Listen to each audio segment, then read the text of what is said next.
დიახ, დასკვნები დიდი ხანია გაკეთებულია და კარგად გვესმის, რაც ხდება, ალბათ უმეტესობას მოსახლეობის, ორ რაღაცაზეა საუბარი აქ. ერთია ის, რომ ქართული ოცნება აბსოლუტურად დემოკრატიის გზას, ესე ვთქვათ, გადაცდა და მიდის სხვა მიმართულებით, ავტორიტარიზმის გზით მიდის. აქ, რა თქმა უნდა, ადამიანის უფლებები ირღვევა და ეს სულ იზრდება, ესე ვთქვათ, ეს სიტუაცია, ეს მდგომარეობა. კიდევ უფრო მეტად დამძიმდება, ალბათ, ადამიანის უფლებების კანონის უზენაესობის კონტექსტშიც მდგომარეობა და აქ კიდევ უფრო ხშირად დაჭირდებათ მათ თავის მართლება, მაგრამ თავის მართლების რეჟიმში ყოფნა არ უნდა, რა თქმა უნდა, იმიტომ რომ დიქტატურის საერთოდ ბუნება ესეთია და ავტორიტარიზმის, რომ მას გააჩნია რაღაც სიამაყე ეს არის რაღაც ნომერი პირველი, ესე ვთქვათ, ატრიბუტი, ხო, ავტორიტარიზმის და დიქტატურის. და ამიტომ ამ სიამაყის გამო მათ უნდა პირიქით იქით შეუტიონ და უნდა ნებისმიერი ბრალდება უნდა უარყონ, ან შეუტრიალონ, ან ასე შემდეგ. ეს ჩვენ კარგად გვახსოვს საბჭოთა კავშირიდან დაწყებული, მე რუსეთში ვაკვირდებოდით სიტუაციას, როდესაც რუსეთს აკრიტიკებდნენ რაღაც ადამიანის უფლებების გამო, ისინი ტელევიზიაში სულ ესეთ კადრებს უშვებდნენ, რომ იქ ვიღაცა ცემეს სადღაც საფრანგეთში რაღაც დემონსტრაცია დაშალეს და სადღაც გამოიყვანეს, ასე ვთქვათ, ჩაფხუტებიანი პოლიციელები და ვიღაცას მისდევდნენ ისინი ხელკეტებით და ასე შემდეგ. სულ ესეთი საუბარი იყო, მაგრამ აქ ხო ეხა პოლიცია და დემონსტრაციის დაშლა და სხვადასხვა მეთოდების გამოყენება ყველგან ხდება მსოფლიოში, მაგრამ აქ ხო საუბარია პროპორციულობაზე გამოყენების და ასევე შედეგებზე, საუბარი არის სახელმწიფო კონტროლზე, მონიტორინგზე. ხა დანიასთან მიმართებაში ორი кейსი არის ხო განხილული, ერთი არის ლაპარაკია იმაზე, რომ იქ ძაღლები გამოიყენეს, მაგრამ ეს თუ ლეგალურია, თქვა ძაღლის მიყვანა პოლიციელს უკავია ძაღლი, რომელიც ყებს და რაღაცნაირად აშინებს, რაღაცა იმას იყენებს, ხო? როდესაც არაკანონიერია მიტინგი და რაღაც გადაცდა, თქვა, კანონიერების ზღვარს და რაღაცას უშლის ხელს ისეც, რომელიც არ უნდა მოხდეს, ხო? მაგრამ განა რაღაც ვიღაცა დაშავდა კონკრეტულად იქ და ვიღაცა დაგლიჯა ძაღლმა და ეს მოხდა რაღაც სპეციალურად და შემდეგ ამასთან დაკავშირებით ხო დანიაში სასამართლო მიმდინარეობს ეხლა რომ დაადგინონ რამდენად მართებული იყო ძაღლების მიყვანა იმის რა ქვია პოლიციის მიერ და ის დემოკრატიული სახელმწიფოა და ამას გაარკვევს დემოკრატიული დამოუკიდებელი სასამართლო. ამიტომ ესე იგი მოთხოვა იმას რომ ევროკავშირო ეხლავე დაგმეს და ასე შემდეგ ეს არის აბსურდი, რა თქმა უნდა, იმ პირობებში, როდესაც შენდა 500 კაცი არის ნაცემი დემონსტრაციაზე და ზოგს საერთოდ სახე არ ქონდა შერჩენილი, ისე იყო ნაცემი, ხო სწორია? საერთოდ რო ალაპარაკობენ, მაგალითად კაცარავას ამბავზე, იმიტომ რომ ის 2024 წელს მოხდა, ხო? და ლაპარაკობთ ახალ მოვლენებზე, ხო? და ის საერთოდ უკვე დავიწყებული გაქვს და ადამიანი კიდევ მოკლეს ცემით, ხო? უკვე დაკავებული ადამიანი პოლიციაში აწამეს და არა მარტო ის, არამედ ძალიან ბევრის მიმართ მოხდა ესეთი გამოყენება და ეხლა ამის შედარება როგორ შეიძლება და ამის საპირწონით ამის საუბარი, მაგრამ როგორ ჩანს შეიძლება. ეხლა მეორე кейსი, რომელზეც იყო საუბარი, ეს არის დანიაში და ის ესე ვთქვათ ესე იგი შეზღუდვა შობადობის გარკვეული სამედიცინო ინსტრუმენტების გამოყენებით, ხო? სამედიცინო რაღაც არ ვიცი დანიშნულების გამოყენებით, ზუსტი ტერმინები არ ვიცი, მაგრამ ეს ფაქტები მართლა იყო 60-იან წლებში ეს ხდებოდა და არა მაშინ, როდესაც დანია უკვე ევროკავშირის წევრი იყო. ეს ერთი ესე ვთქვათ, შეიძლება ითქვას არასწორი ინფორმაცია, რომელიც მიწოდებული.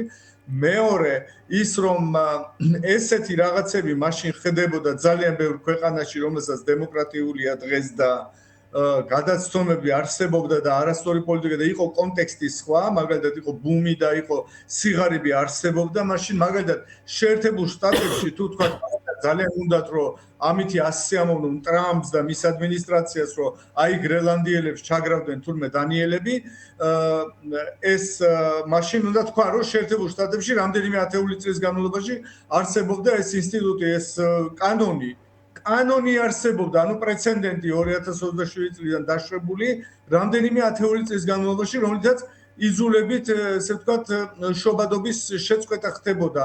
იძულებით გარკვეულ შემთხვევებში.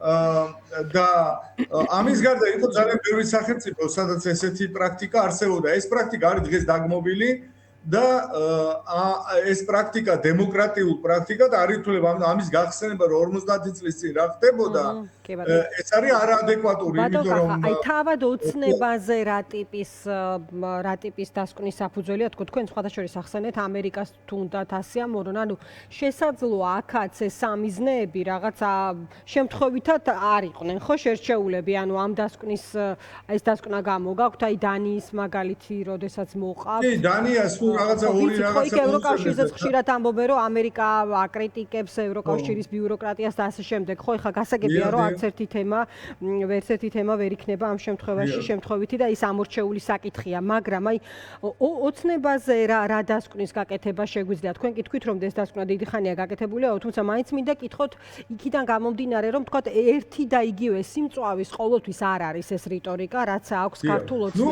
ფაქტიც რაცა დღევანდელი არ გამოირჩევა, ხო? დემოკრატიული ესე ვთქვათ მისწრაფებებით.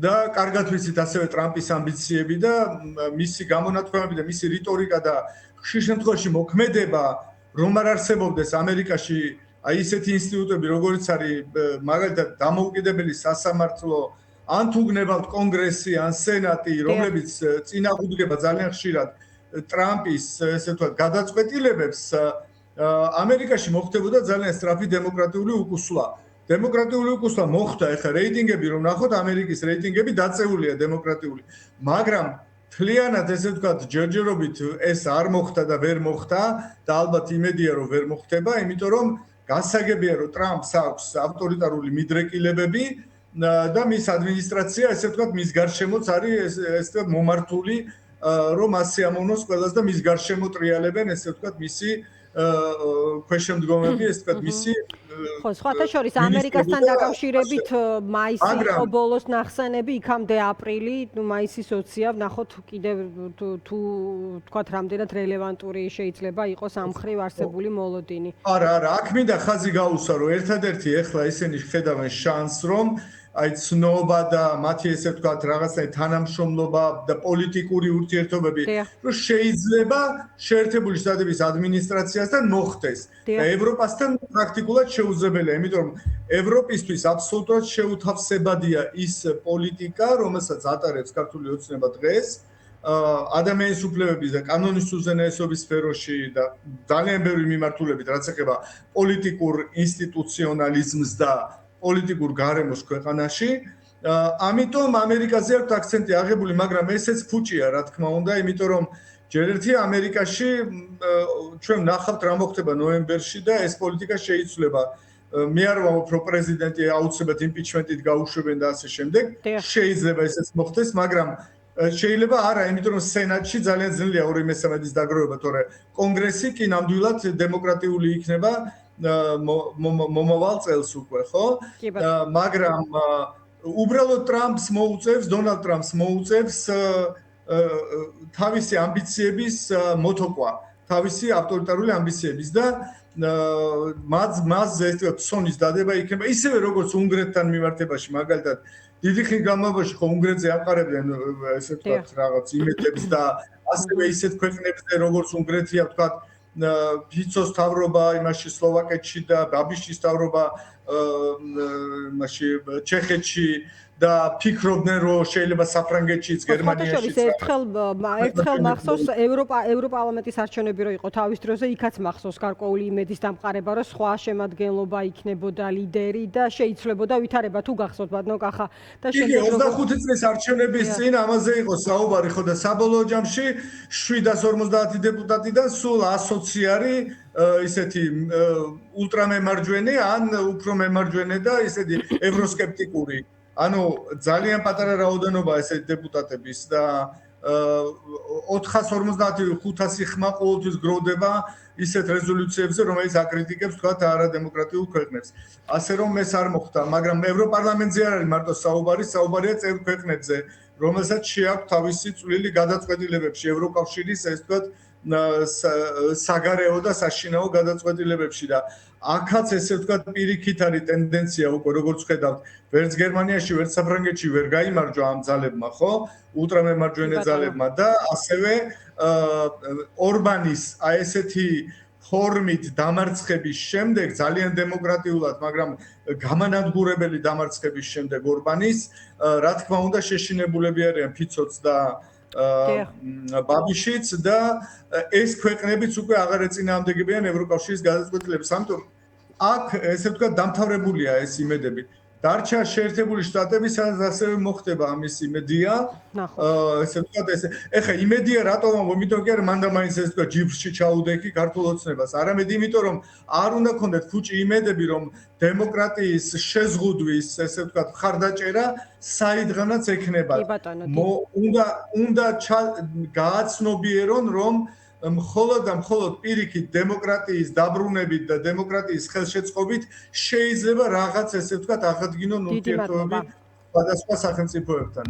დიდი მადლობა ბატონო კახა, დაგემშვიდობებით. კახა გოგოლაშვილი საუბრობდა დღის ამბების პირდაპირ ეთერში. ჩვენ ახლა